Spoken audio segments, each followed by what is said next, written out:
Hey you Destiny fans, Creative Cooking 404 here. People called me mad for doing this, but hey, I'm tossing my hat into the YouTube ring for content creation and all the rest of it. Got my Destiny drip, got my Mad Scientist coat on, and let's roll into it. So, have you ever tried to eat Destiny? I mean, it's a great, it's got a really tough outer shell, but once you crack it, even the innards of it just don't have that, kind of satisfying flavor profile that, you're kind of looking for. So, have you ever tried to eat the food in Destiny? Yes. Now that is something that we should probably start to embark on. Because the game, it's not as satisfying as the food. So, let's try to make an actual, wait a second. Cookbook on Destiny. Huh. Okay.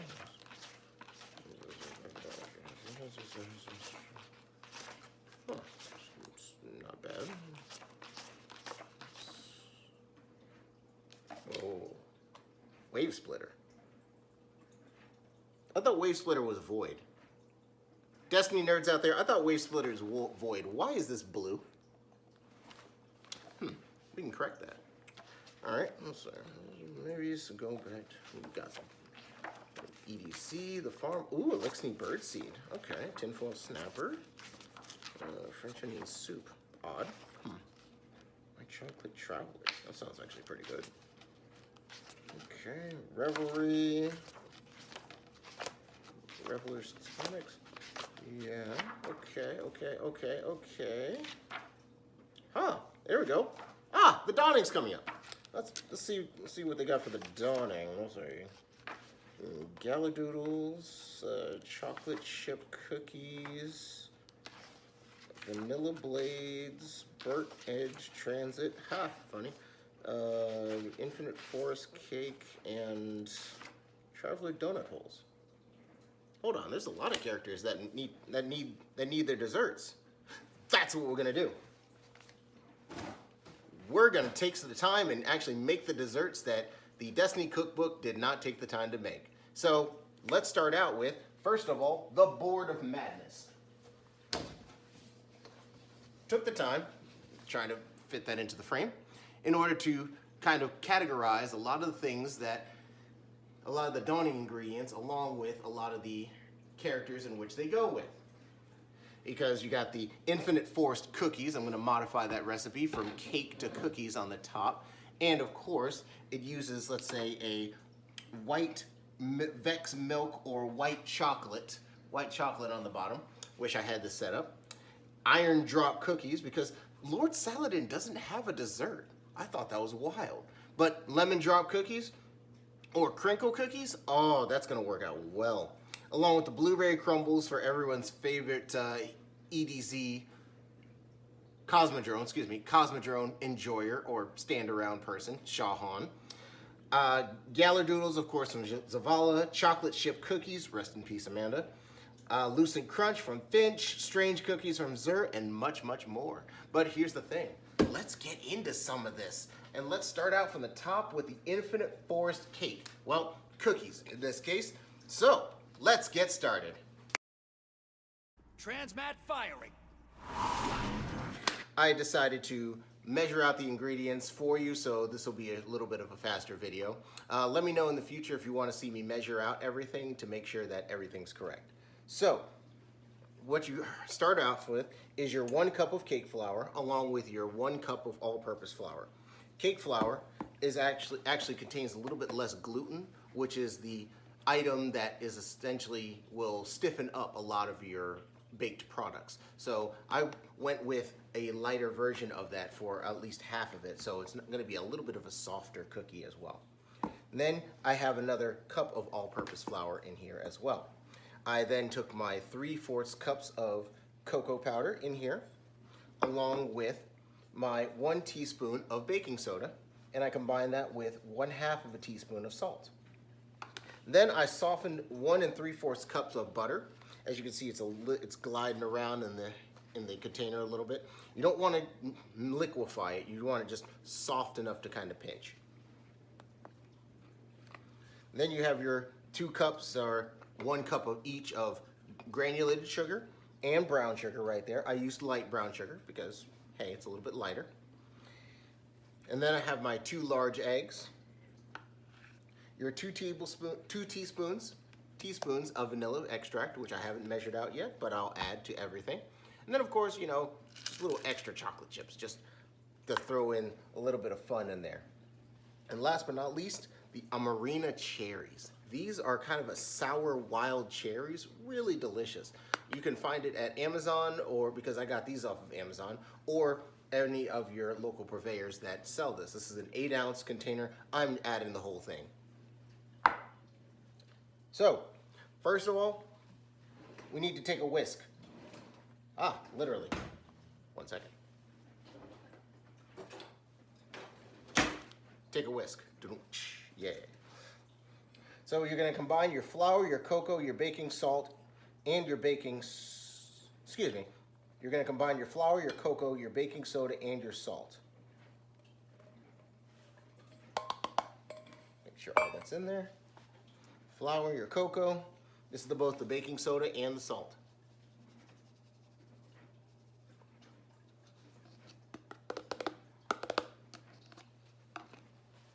Okay, and then I'm going to whisk that.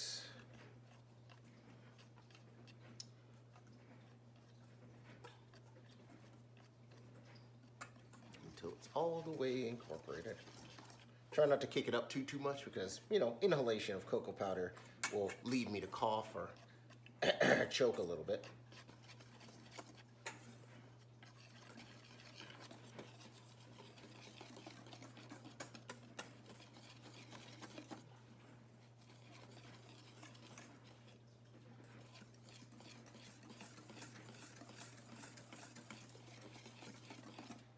Okay. Once it has an even consistency, which you can see right there, it is all combined into one great big chocolatey dusty cloud. Let's head over to the mixer. Okay, and now that we're here at the mixer, we're going to mix together both the sugar. Drop the sugar in there.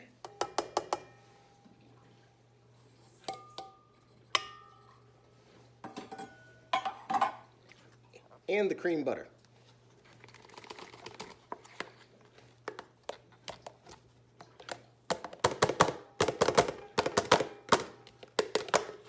Okay.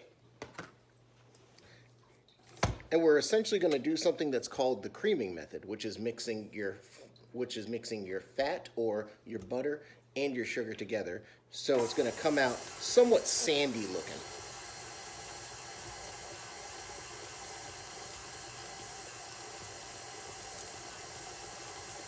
And I'm using a paddle attachment because using a whisk attachment will end up with a whole bunch of butter chunks just stuck up in the whisk.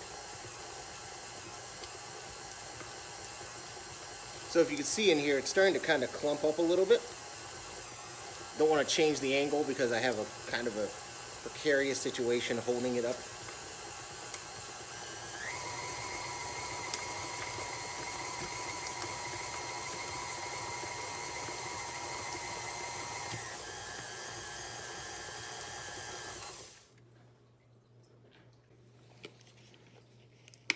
I'm going to add my 2 teaspoons of vanilla.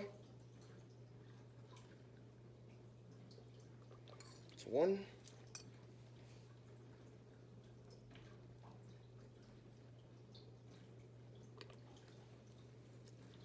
that's 2.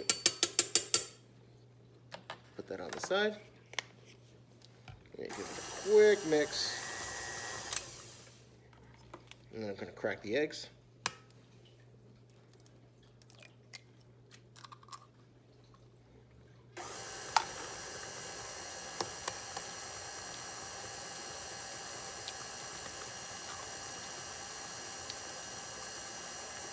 And then we're going to mix this until this kind of comes out real smooth. And as you can see, it's starting to form into actual batter. And then we're going to add up our dry ingredients in here slowly. But before you do that, remember, you're going to need to add your cherries because you add all your wet ingredients before you start adding your dry ingredients.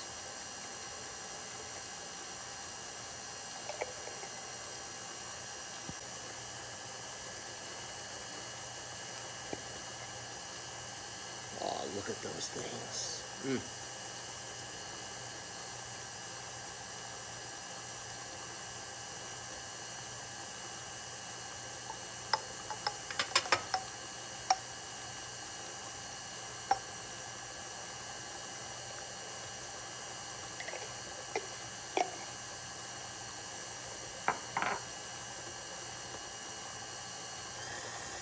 And turn it up just so those cherries can get kind of broken up.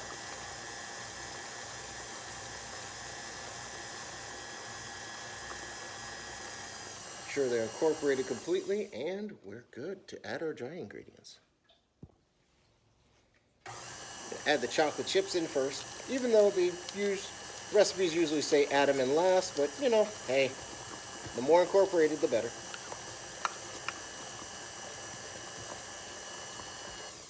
Then I'm going to try to turn my mixer on low and try to slowly incorporate your dry ingredients in there.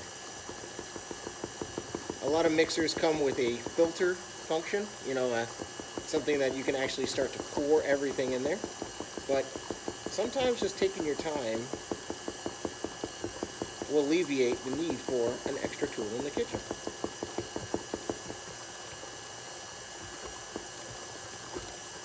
Already mixed it up, all the rest of it, it's ready to go. But instead of throwing it directly into the fridge, I want a little bit of a more poofy cookie. So I'm gonna wrap this up just for maybe about 30 minutes or so. I can wait. Maybe run a crucible match or two. I'm just gonna let this dough and let the gluten chill out a little bit, because baking it immediately after mixing a lot of times will have a flatter cookie result, because everything's still agitated and they're like, ah, just freak out and just go in all directions. So I'm gonna toss this in the fridge, and when we come back in 30 minutes or after a few crucible matches, let's start panning these up. Even I haven't won every fight. That's what rematches are for. See Well, you that was soon, rough. Guardian. Crucible is not my forte. So we got our dough, gave it a good 30 minutes. Hopefully it solidified a little bit. And we're going to use parchment paper, so it's gonna come off of our sheet tray really, really well. So we got a sheet tray. Roll out that parchment paper. Watch out for the teeth. The teeth will cut you very well.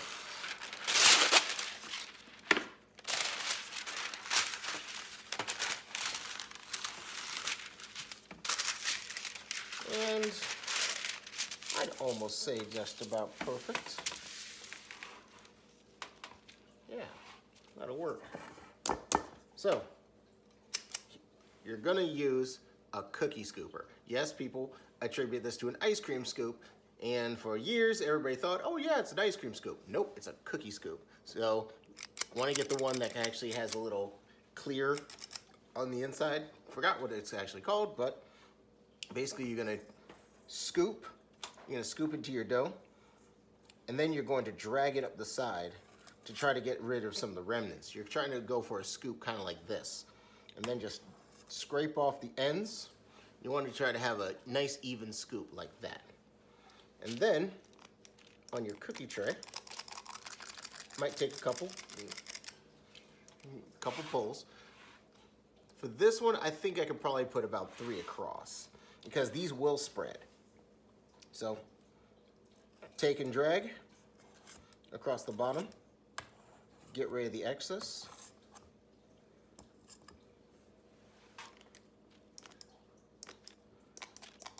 Pull multiple times so it'll come out, and repeat over and over again until the entire tray is full, because this will probably take a couple batches. So hey, stick with me through it.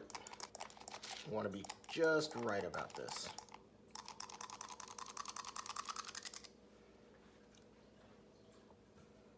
And last but not least,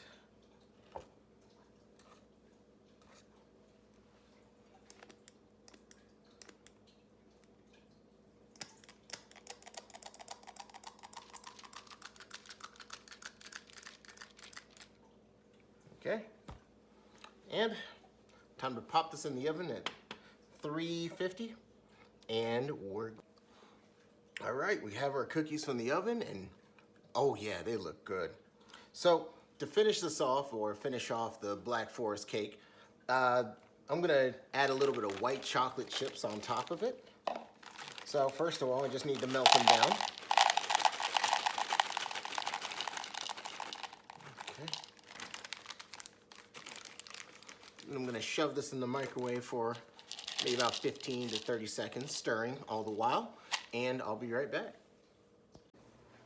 Okay, so now I'm gonna show you how to put the white chocolate on these cookies. I melted down my white chocolate wafers. It comes off in kind of a nice drizzle and whatnot.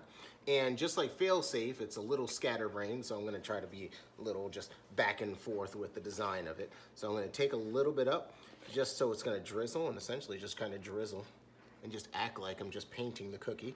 And that's the sane side of fail-safe. And then you have a little bit of the insane side of fail-safe, and just kind of like the great painter, just put those little happy trees on there, just kind of do a little zigzag pattern.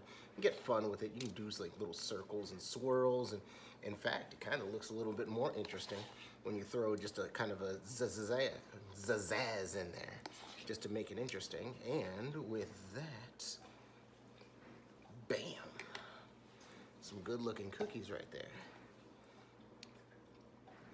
Normally I would wait for this to cool all the way, but I just can't help myself.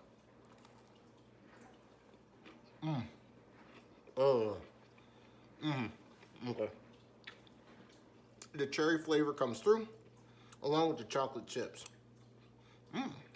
Oh yeah, that's really good. Okay, so Destiny fans, this is your Black Forest cake cookie. I'll see you next time when I crank out another Destiny Delight. And keep cooking and keep it weird.